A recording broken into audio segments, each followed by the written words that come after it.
yo, hey, hey, ho, hi, yo, hey, ho, yeah, one, no, hey, ho, hey, how yo, hey, how yo, yeah, hey, ho, hey, ho, hey, ho,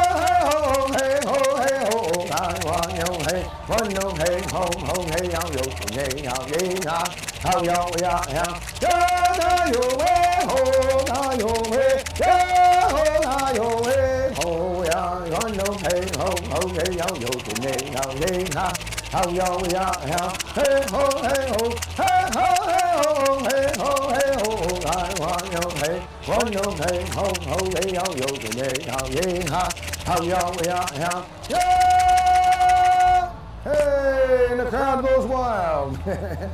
I'd like to introduce myself. My name is Oscar Wheeler, and I am of the Comanche and the Mohawk Nation. I am fourth generation educator on Native culture. Now I have a company called Go Native Now, and we do educational programs all over the country on many different aspects of Native culture. Here, well, we're going to do a little talk on, well, an area here in Tennessee. That's right. We're going to tell you what the name of Tennessee, well, where that came from. We're going to tell you about a couple of cities that are around here as well. But we'd also like to take you back in time just a little bit. Well, maybe not just a little bit. Maybe go back about 2,000 years ago, and we'll talk about before farming even came to this area. Now, you know, a long time ago, there was a massive Indian people that just headed right into this area. And the reason why they did that is because of a salt lick that was in the area. Now, because of that salt lick being here, well, the animals were of an abundance, and also, well, all the vegetation and the medicine for gathering before farming was also here. Now, eventually, corn came all the way across the country from the southwest, came into this territory, and they started farming that corn. Now, that corn made so much food that the population began to build. As the population began to build, they began to break up into large bands going into the four directions. Now, you had your tribes that derived from that. Now, in the north, a very large tribe was called the Shawnee Indians. Down in the south were the Muskogee Indians, or the Creeks.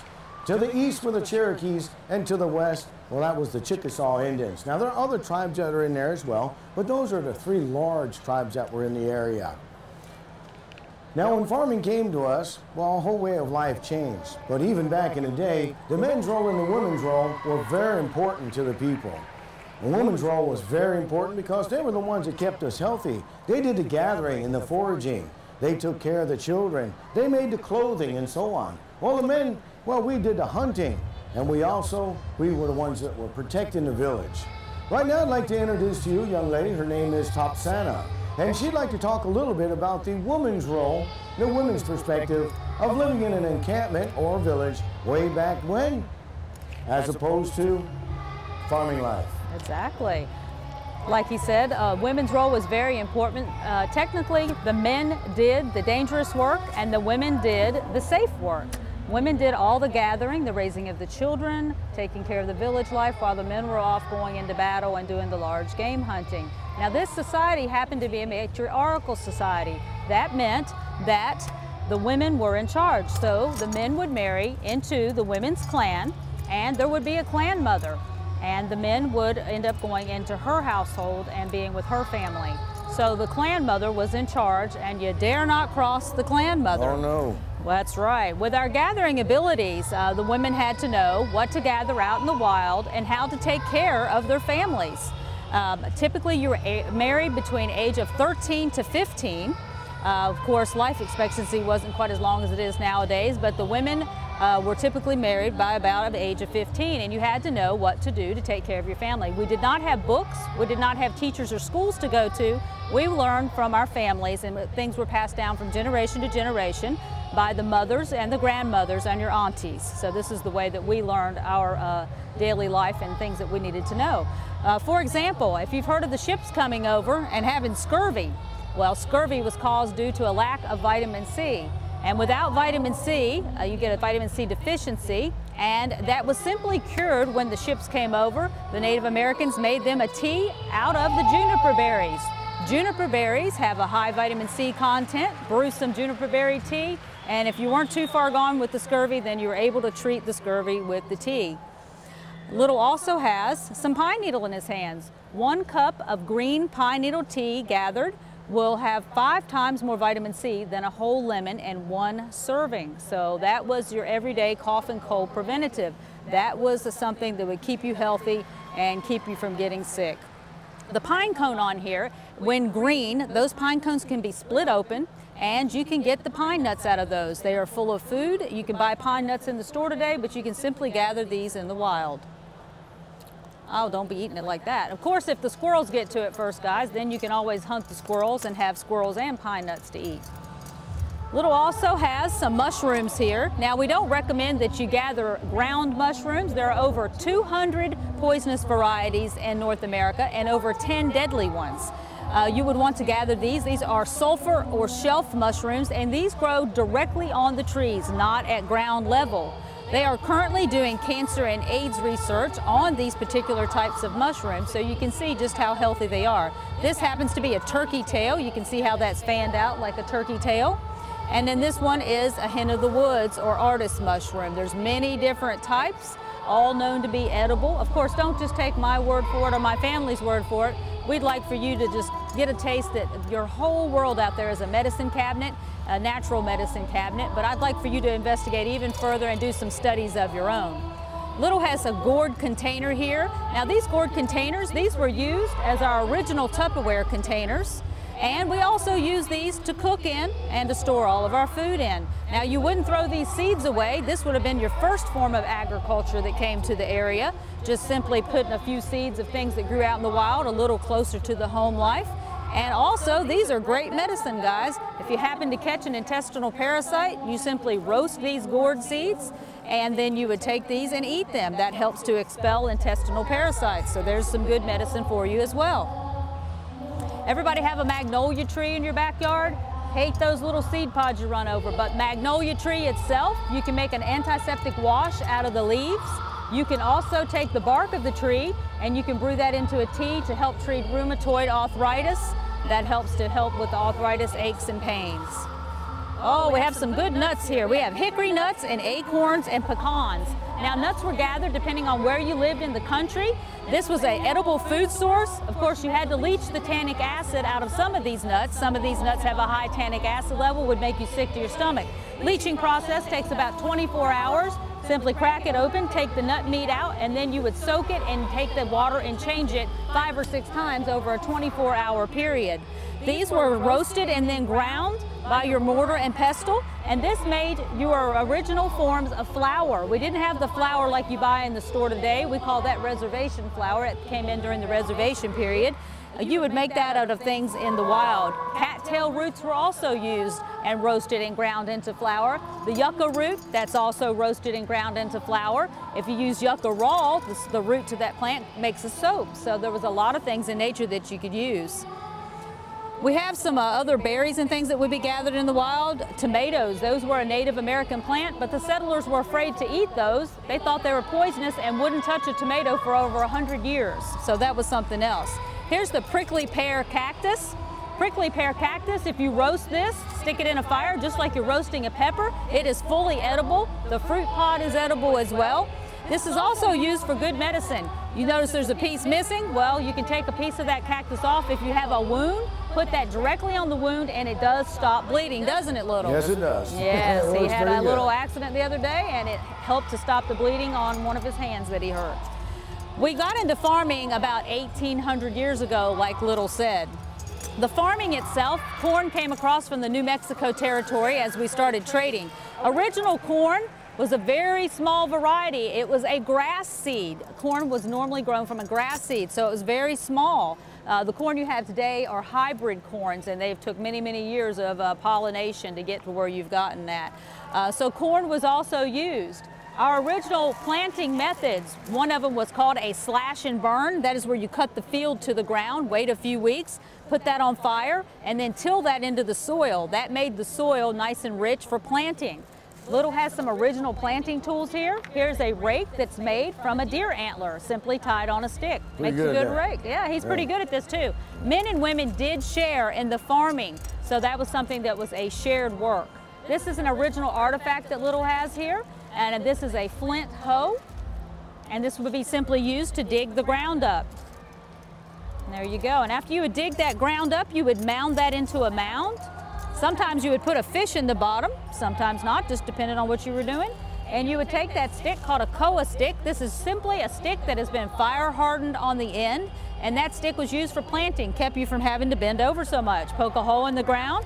You would then drop the corn, beans, and squash into one hole. The reason being, the corn is a nice stalk to grow up straight into the air. The beans would wrap around that like Little's demonstrating over here. And that bean itself put nitrogen into the soil, so it fed the soil. The squash would go as a ground cover around the bottom that kept moisture in, and that also helped to keep the weeds out. So they all had a relationship with each other. Also, he was talking about the French lick. The French lick itself was a salt lick that was off of the Cumberland River. The salt lick was named the French lick during the fur trade era when the French came through. They then had James Robertson come in. James Robertson moved in with about 300 head of cattle and some other farmers that came into the area. They built Fort Nashboro, and currently today, that is where the city of Nashville is at. So that was some very prized land. Our native people used that as a mutual hunting grounds before that, though. Also, the state of Tennessee, when the Hernando de Soto came up in the 1500s, he actually ran into Yuchi, which were a band of the Creek Nation, and the Yuchi word was called Tanasi, and that actually meant a meeting place. So that is where the word of Tennessee came from. It also was 2 Cherokee towns, and it also was a Cherokee chief's name. So there's a little bit of history for your area as well.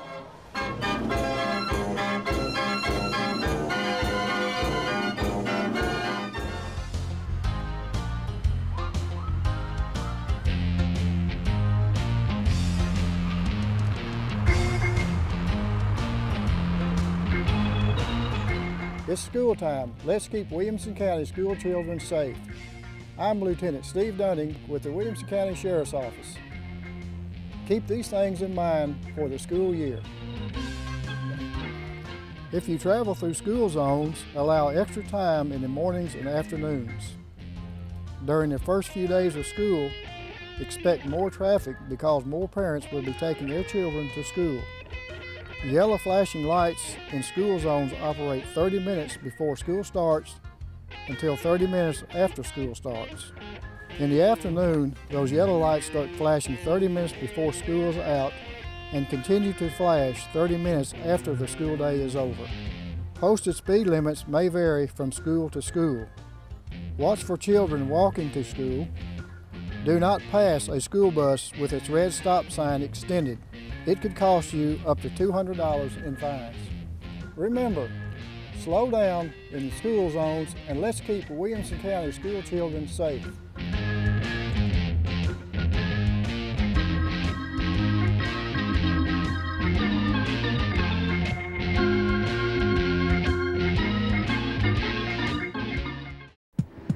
High blood pressure medication in Cleveland, Ohio. Arthritis medicine in Caliente, California. Cholesterol pills in Peoria, Illinois. I'm Montel Williams. Mile by mile, Americans are getting help paying for medicine through the Partnership for Prescription Assistance. PPA is a lifesaver. I'm saving about $650. It wasn't complicated at all. 5 days later, there was my medicine, and I jumped for joy.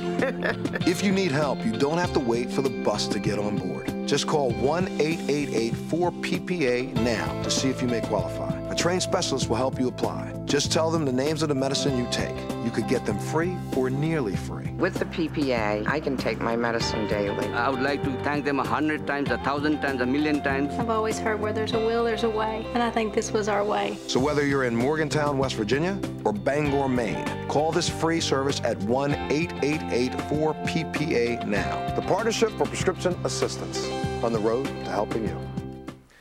Now the shelter that you see right behind us is actually made out of palm fronds. This would be something that you would see down into the southern part of the eastern United States. You would see that amongst Seminole, amongst what do you call the Creek Indians, you know? We call ourselves the Muskogee because that means the swamp people or people of the swamp. So we're the original swamp people, actually. Yeah, television had nothing on us. That's right. But you know, having a home like this made it possible to take a lot of the extreme heat. because layering those palms on the top, and there are several layers that are thatched on there, would give you a temperature difference underneath in the shade of about 10 degrees. So it would be hotter outside than it would be underneath. So that was used to keep them nice and cool. This is a small lean-to used for a cook hut, and as you can see, we do our cooking out here on a rock. Now that's a method known by all people, and in a primitive manner. They did cook on stones. That's one of the oldest methods of cooking known to man. Another way of cooking is cooking in ashes. Now those aren't little rocks on top of that stone right there. That's actually bread. By taking that flour, making patties out of it, we would put it right into the hot ash. There are no impurities in hot coals, and so that is the most pure way of cooking your food. And you can cook meat and vegetables the same way. Of course, heating up small stones like the one you see right down here, you can heat those up in the fire, put them inside a gourd that has all your fixings that you see down here, and also, well, a little bit of meat that we dried on the barbacoa right back here. Today, you folks call that barbecue. We dry the meat out, smoke it to cure it, put that inside the gourd, and by rotating hot rocks back and forth, you can bring that water to a boil. So about 5 stones, you're ready to have a nice hot meal. Speaking of eating the meat, well, I'd like to talk a little bit about the weaponry and also a little bit about the hunting skills of our people many years ago. Now, before farming came about, now we're talking about, 2,000 years ago, our tools were pretty simple. They were made out of sticks. Like this noggin knocker I got right here, huh? That headache maker. Well, actually, all that is a stick. Here's a pine bough. A little wasp, he drills a hole inside of that and he lays his eggs. Now, the result of that is the tree actually having a natural defense and growing a nice little knot all the way around it. But that automatically makes a couple of different things. One is a good war club. Another one is a method of hunting. Using that, well, we call it a rabbit stick. Instead of ruining all the meat with an arrow or a spear, take it and throw it and knock the animal out. Once you knock the animal out, you can go over there with your knife and you can take care of business. Now what I have right here is a spear. Well, this was not a spear for throwing. This was actually a stabbing spear or a lunging spear. Very simple, just a stick that has a point on the end of it. The idea was to get close enough to the animal to be able to lunge it into the heart, getting them the first time, which is very important, otherwise you get chased by that animal. But our weapons begin to change in time, and this is the way I think it happened. Well, I believe that this hunter was walking through the woods one day, and he stepped on something really sharp, and it cut his foot wide open. Now, when it did that, he started to think, and he says, well, what if I put something really sharp on the end of that stick? It would make it more effective. The animal would go down quicker, and it would be safer. So that's what they began to do. Some of those points are made out of bone, and some of those points are made out of stone. Now, that's a stone called flint, and it is very sharp. And it did work a lot better. It was a lot quicker. It lunged right into the animal. The animal went down, and it was a lot safer. But once again, well, we had to change our way of hunting, and here's what I think happened. I believe that hunter chased an animal even bigger into an area which he can no longer run. Any animal that's cornered will stand and fight, even the smallest mouse. So when that animal turned to fight, that hunter ran, and he ran like a big chicken too, didn't he? Yeah, he did. Well, but before he did, he took that spear and he threw it. And when they started throwing spears, they began to change them. They made them lighter, like this one here, made out of river cane. Also, they put flights on the end of it so that when they threw it, it would stay true to its path. On the ends, they did a method called socketing. That's where the point will actually come right out. Reason why they did that is so that when they're running through the woods, you don't have to carry a lot of spear shafts with you. You would get all tangled up. Carry about 10 points with you and 1 spear shaft. The way this will work is that when I spy that animal, I'm going to throw it. When it sticks, the point will stick in. As it runs away wounded now, that shaft is going to shake loose and land on the ground. As I follow that trail of blood tracking him down, I'll find my spear, I'll pick it up, put another spearhead on it, and I can hit him over and over again. Now, this was a pretty good method, and it worked really good too. Well, what if I threw it at that bear right there and only wounded him? I'm going to get chased by that bear. So what we want to do is put distance between us, still have the effect of the spear, but have a lot more room between you. So the next invention was made. This is called an atlatl. An atlatl is an extension of my arm. Before, my arm was only this long. Now, it is this long. the spear would hook to the end of it, just like this, and now when I threw it, I have a lot more force behind it. Now, to give an example of how I can throw this, I could probably throw this, let's see, probably 20 yards. What do you think? Pretty good, 20 yards. But using this saddle, I can throw it about 50 yards real easy. Now, if I added weights to this, I can throw it even farther. Eventually, they begin to make them real fancy. They begin to make these real thin. When you make wood thin, it has flexibility, it has bend. So you have even more power when it's getting let loose. Well, somebody got the idea to put a string on there. Put a string on bent wood? Well, after doing that, they came up with the next invention, and it's called the bow. Now, this is a hickory bow right here, and right here is my quiver. That is called a halapata, which means an alligator. That's an alligator tail. We didn't waste anything, so use it as a quiver. I also have one that's made out of osage over there, which is also a very powerful bow. But a really common bow, especially around these areas, would be your hickory. Your hickory. Now, this one is a long bow. They used it while walking and stalking. The arrows got very, very short. And instead of the ends being socketed, they fixed them right to the shaft. They put flights on there so that the arrow would spin while going through the air. Now, when it would spin going through the air, well, you had more accuracy. Now, with this bow, it is extremely accurate, even at a great distance. So this changed our whole way of hunting. Eventually, we got into the fur trade. And in the fur trade, well, a lot of our large game began to dwindle.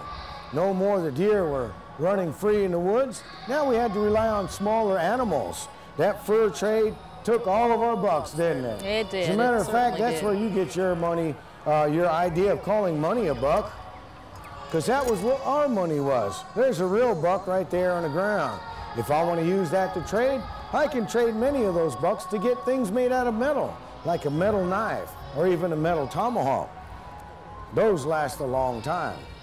But because of the shortness of the animals, we had to go to the small animals like rabbits and squirrels. So the next weapon came about, and it's called a blowgun. A blowgun is a piece of river cane that's been hollowed all the way through. All the nodes were taken out. This one here is for short distance, and it already has the dart on the inside, and there it is. The darts are also made out of river cane. The flights that are on this one and the smaller one I have are made out of Spanish moss. But we also made them out of deer hair and also the thistle. By taking this dart, you would shoot the animal right in the back of the spine, and that would render it unconscious. And then you can go up with your knife and you can take care of business. Now, to this day, they have ceremonies that honor the small animals because without the larger animals, the small animals save their lives. You know, eventually, we started modernizing ourselves up. But in that time period of the stabbing spear all the way to the bow and arrow, we learned how to make items out of flint. On the table that I have here, and the items I have in my hand, these are original tools. This is a knife that goes back to the woodland period, and that is over 3,000 years old. Our spear points, our arrow points, even drill bits were made out of stone, like the tray that I have right over there has all the stone arrow points on the top of it. Not all items were made out of stone. We have a lot of items that were made out of bone as well. Now here's two knives that are made out of alligator jawbone. Very, very hard bone. Of course, the animal has a very hard bite, right? So that stone has to be very hard. By taking a stone and breaking them, I can grind them on a sandstone and get the shape that I want. So here's two knives. One is for sewing, a sewing kit. The other one is for cutting meat. The tools that I have in my hand here are for tanning a hide. Tanning a hide does not mean getting a whooping, although it did when I was a kid. It actually means making leather soft. Brain tanned leather, some of the softest leather you're going to find in the country today. But by using these tools right here, I can take the flesh off of one side and I can take the hair off of the other side. By adding the oils of the brain into the hide and then pulling it apart, actually breaks the fibers up and forms the leather just like you see right here. That's what we make our clothing out of. Our moccasins, our leggings, our tools, our bags. Boy, we make all kind of stuff out of that leather. Well, is our time up already? It is. Our time is up. Oh, my goodness. Guys. Well, folks, that is going to conclude our performance here, and we hope that you enjoy what we've done for you. We do have another performance today, so if you'd like to come back, we'll change it around a little bit. We'll sing some songs, maybe even play some flute for you. If you enjoyed it, well, when you go home, tell everybody about it. We'll be here for the rest of the fair. But if you didn't enjoy it, well, don't bother telling anyone. Let them find out on their own, okay? Been a fine audience. In our language, we don't have any words for goodbye. That's a forever word. So in the language of my mother's people, I say, Nyawe, Onigiwahi. That means until next time, may there be goodness in your spirit. Thank you very much. And the crowd went wild.